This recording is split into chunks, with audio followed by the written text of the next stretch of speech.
This is the Living Wisdom Show, and I'm Patty Paul. Today my guest again is my friend Steve Parrish. Steve is going to be channeling a wonderful being friend by the name of Elanor, who is unconditionally loving and wise. So Steve, I'm going to invite you to go ahead and begin your channeling process. All right. And as you do that, the credits will roll, and by the end of the credits, hopefully Elanor will be with us. And greetings. Well, what great timing, Elanor.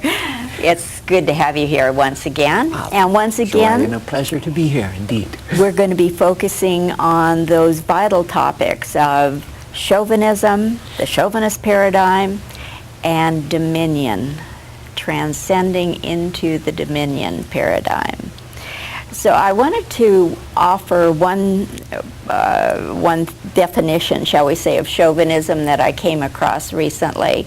It had to do with generally a position of superiority, a belief system based on the idea, for instance, that a particular gender is superior over the other, or a race is superior over all others, a belief system, a religion. So I wanted to just throw that on the table, have you comment on that, and then take it from there. Indeed. And in this part two of this exploration, we're going to try and be, in lot since part one was a big overview, now we want to get down and dirty and into the juicy parts of things. Well, you and I are right on the same page then, as I knew we would be. So yes, well, you're really talking about that sense of superiority that comes with arrogance and is almost always in that sense tempered by righteousness. And in that sense, righteousness, making an internal decision that I'm right and you're wrong. Therefore, I can do anything I want.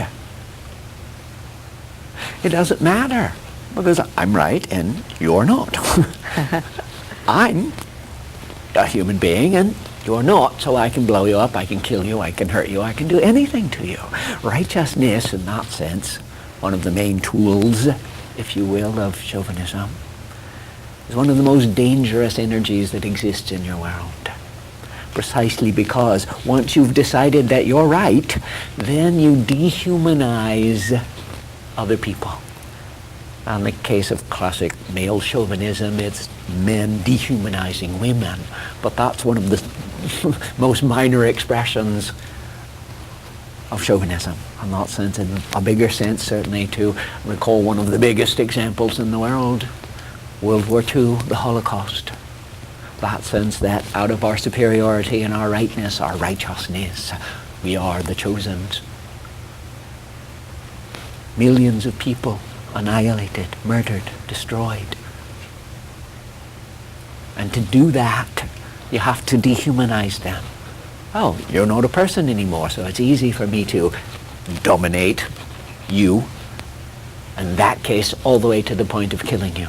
You see the acts of genocide around your world, expressions of that same energy, to recognize that chauvinism is very seductive. It's a boys' club, if you will, that certainly has women in it. It's that sense of clubbing together. We get together and then we get out our clubs. Bang, bang.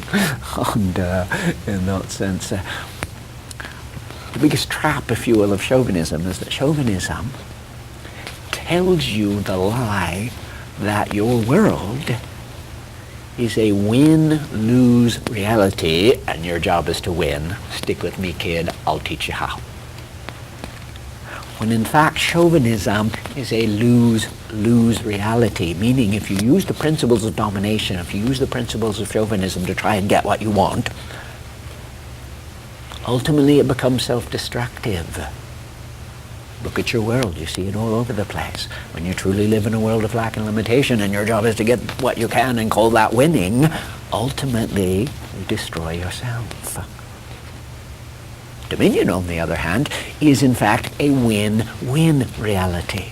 The idea that you as a human being have access to unlimited resource and that you can consciously gather that resource and use it to create what you want without taking anything away from anybody else. Everybody wins. Within Dominion, everyone can have what they want as soon as they take responsibility for creating it in that sense, which is the tricky part for most of you.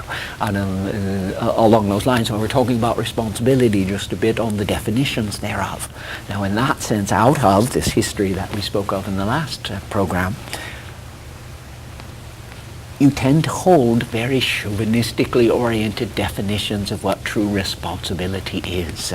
And in that sense, the chauvinistic definition says that responsibility is blame, shame, guilt, negative accountability, which is the ledger sheets that you keep about who done you wrong and how you're going to get even with them, or the ledger sheets that they keep about how you done them wrong and how they're going to get even with you. Struggle, martyrhood, and control, or any variation thereof in that sense. And we'd suggest that not one of those energies has anything whatsoever to do with true responsibility. But in your world, when that word is bandied around, that's where most of you go. I'm responsible, meaning I'm at fault, blame me. My bad, they say nowadays. Yeah. A truer definition, we would say, much more in alignment with the principles of dominion, that you can create your own reality, that you do have a responsibility to do so. That true responsibility could be, and this is only one definition that we offer, defined as spontaneously creating your heart's desire. I'll say that one more time. Spontaneously creating your heart's desire. I heard you say that the other day, and it was just a thrilling thing to hear. Indeed.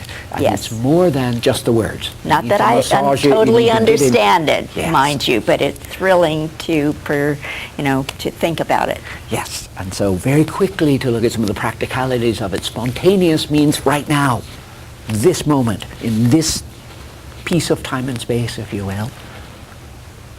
I create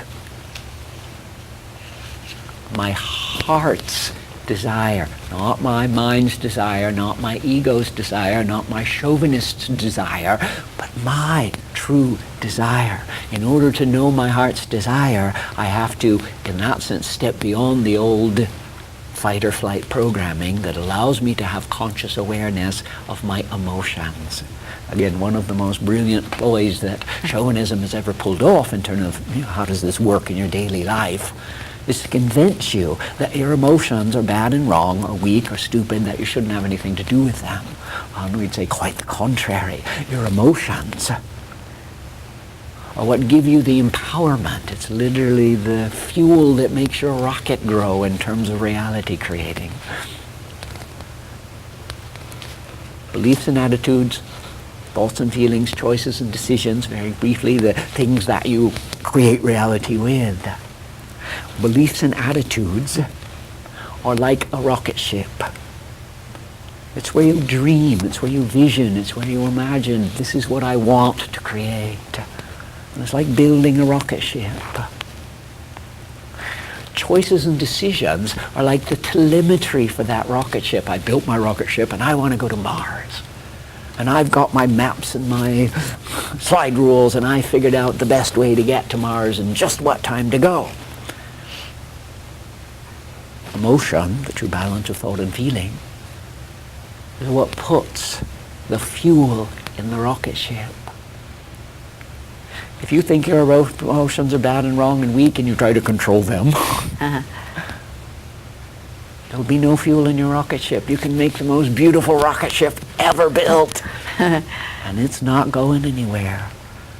You can have the best idea of what it is you want to create, and you will not reach it without command in that sense, without a relationship with your emotions, without hierarchy.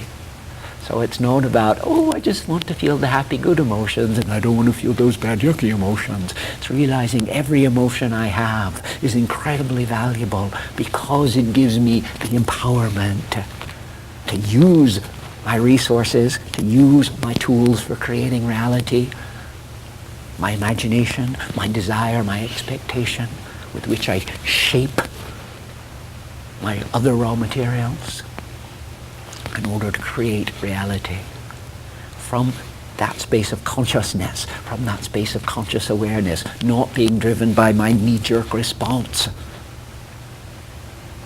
You hurt me, therefore I'm gonna fill in the blank. I get to hurt you back. I get to kill you if I want to. I get to be right. Or I get to be wrong. There are people who play the other side.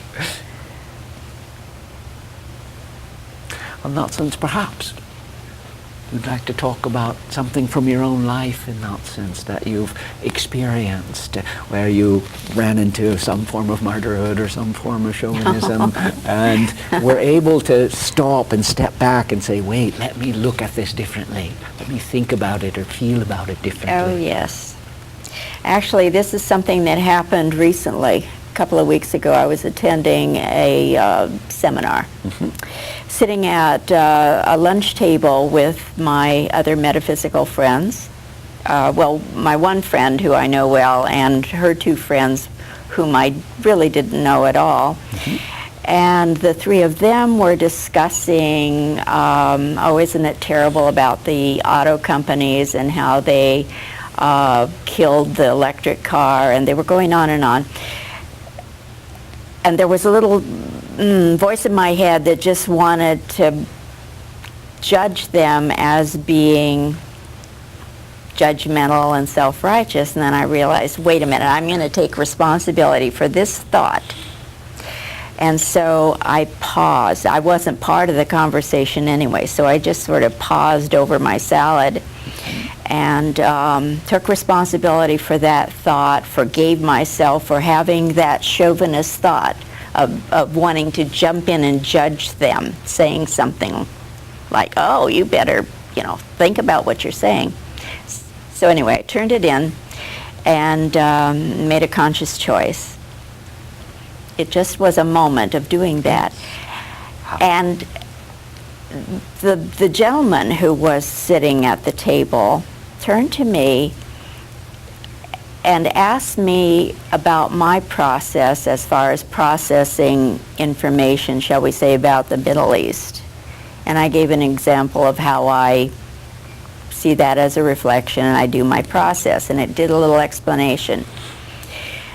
Later that day, this gentleman came up to me during a break, and he thanked me for sharing that and said that that gave him a new way of looking at his reality. So, wonderful. My example then is how quickly I was ready to just go in with a judgment. I caught myself, shifted that, and the lovely affirmation that came from the gentleman. And what a beautiful concept.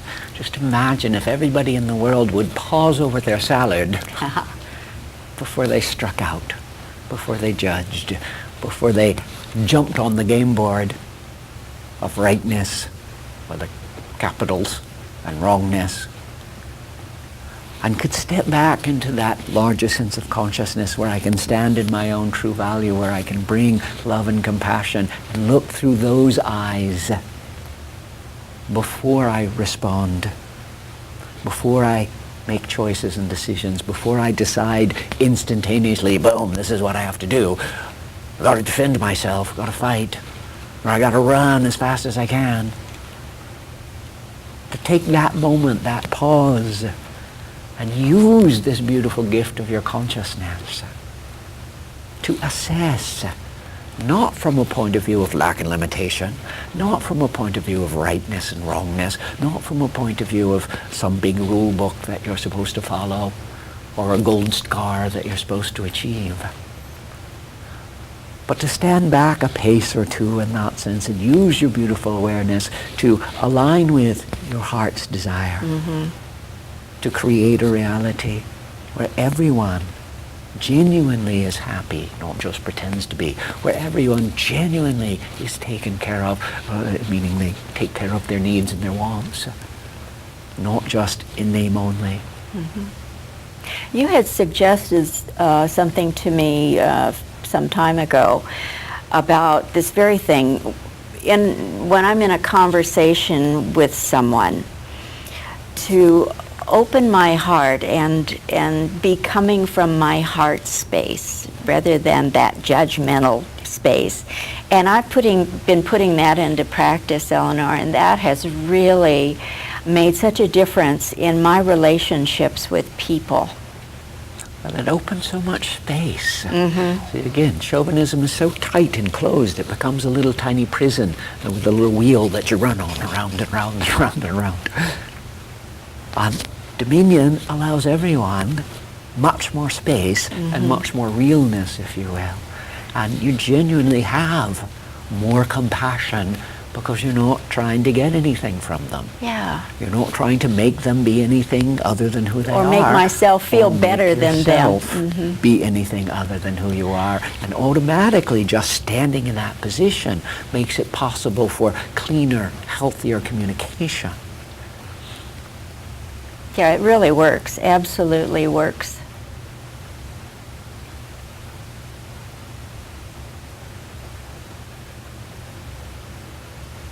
So I'll invite you to carry on. All right.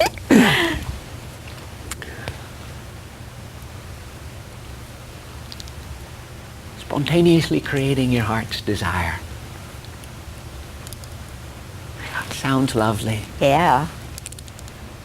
And lots of people we've said it to go, oh, wow. We've often said that true responsibility, using that particular definition, is the most fun energy that exists in your world. Because what truly could be more interesting, fun, exciting than literally creating reality from scratch? Now, you're still a long way from really experiencing that. But you are right on the edge, if you will, of making that step. And there are those of you who are making maps already, practicing with it, playing with it, massaging the words, finding out what would that really mean in terms of my daily existence. And as you're giving some examples here, how would that look when I get up in the morning? What's the very first thing that I do? I make a cup of coffee, I read the paper, and I see how terrible the world is. That would be me. Pop on CNN and depress myself to no end. Or do I take a few minutes to say, let me align with my heart's desire. Let me sit and breathe and quiet myself and pay attention. What am I feeling? Not what do I think I'm supposed to be feeling? Because so-and-so says so, or because I'm supposed to, good people do this. But to really look at what am I feeling right now, to give myself the permission to align with that, to align with my true emotions. And in doing so, I raise my resonance. In raising my resonance, I'm more consciously aware that I do have influence on myself, certainly, and on my world. And I can be conscious of what that influence is. I can be consciously aware of what my impact is. And I can choose to say, I want to have this kind of impact in my world. Now, as we discussed the other day, impact is a two-way street. And that's a fairly limited way of seeing it. But in that sense, every time I consciously choose to have impact, that impact that I'm having has impact on me. And that impact changes my resonance. And my resonance in turn has impact. And it becomes a flow and a dance, if you will. Rather than a snippet where through the chauvinistic lens you say, okay, you had impact on me and we need to sit down and talk about it because I want to tell you how wrong you are for the impact you had on me, versus that opening the space, sitting in your heart space, opening to true love and compassion, saying, yes, I want to consciously influence, I want to consciously harness and direct the energy. Well, we always do have impact, but what I'm hearing is to consciously make a choice about the kind of impact that we have and the kind of impact that we receive. Both. Oh, let that in my brain. Yeah. The tendency is to say, oh no, impact is one way. Yeah. Yes, I want to be conscious of my impact, but I'm also responsible, spontaneously creating my heart's desire for how I am impacted. That's where true surrender comes in. And it's about many people are happy to be responsible for the impact they're having, but they want to control the impact that comes back their way in that sense. And it's a place that tends to kick people back onto the chauvinistic game board. Well, let's get a little more specific about that particular thing.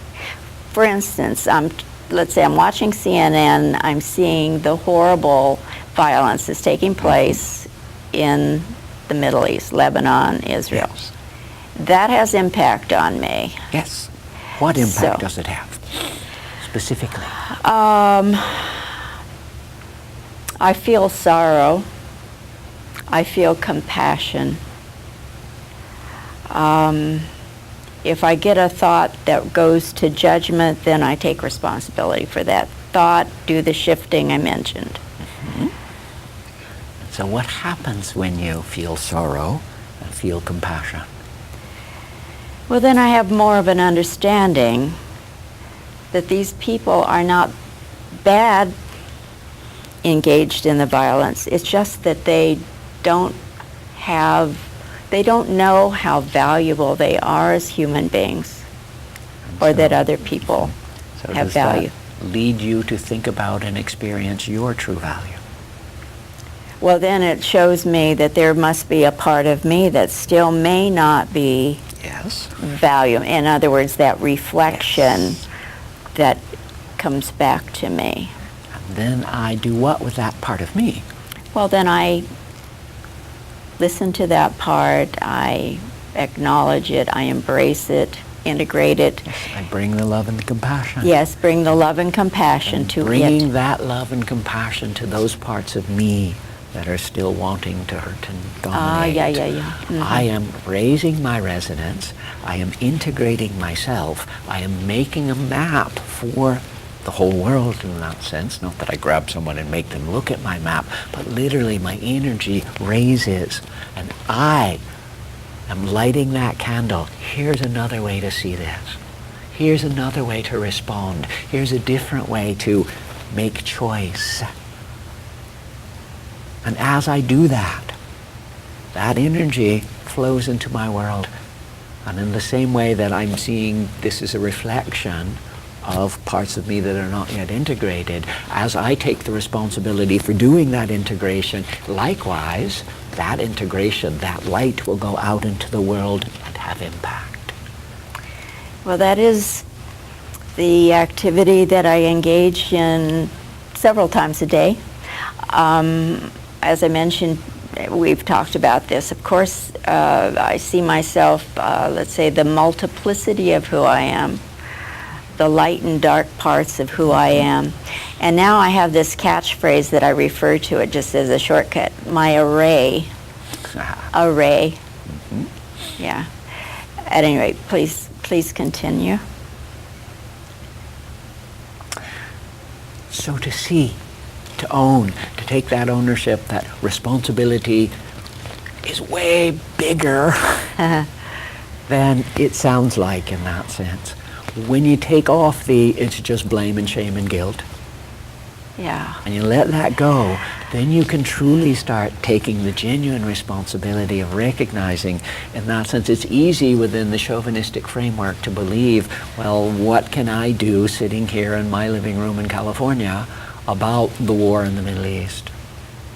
Well, there's lots you can do about it. And in that sense, in many ways, the very best that you can do about it is exactly the process you're talking about. To look at it as the reflection, to see if I'm bringing judgment, what does it mean to me? Where am I being righteous? Where am I running chauvinism? And let me take responsibility for making different choices. Let me take responsibility all the way to the level of my raw materials, so that what I want to do is work on creating a reality that works, creating a reality that's based on my sense of character. It's creating a reality based on my sense of love and compassion, rather than defending against what I'm seeing out there in the world. And so it's not about, I leave my living room and I go to the Middle East and I have a peace rally. Now, you can do that if it truly speaks to you. That's absolutely an expression you can make. But to understand from this I create my own reality point of view, far more powerful to take the responsibility for creating from scratch a reality that doesn't contain all of that. Yes, I just got the 1 minute cue. Right. It really is an opportunity, focusing again on watching the news and the violence and other grim things that are shown there, an opportunity to take a deeper level of personal responsibility, and shifting that, healing that with compassion and love. Yes. And then focusing that compassion and love in whatever area is particularly. That focused energy has impact all over the planet. Now, if you're sitting and loving and being compassionate in your living room, the waves of that go out across the seas, if you will. It does have impact. You do count. I'm glad we had a chance to talk about this for a personal reason, that you've answered some questions I've been asking myself and that I spoke to Steve about earlier. So I wanted to thank you once again, Elanor, for being here, for talking with us, and look forward to the next time you're a guest here. Indeed, I also want to thank the audience for your time and your attention. If you have any questions, there are contact numbers at the end of this show. And also I wanted to mention the book that I wrote, A New Spirituality Beyond Religion, that goes into detail about a lot of the things that we've discussed here today. So until the next time, this is Patty Paul saying goodbye.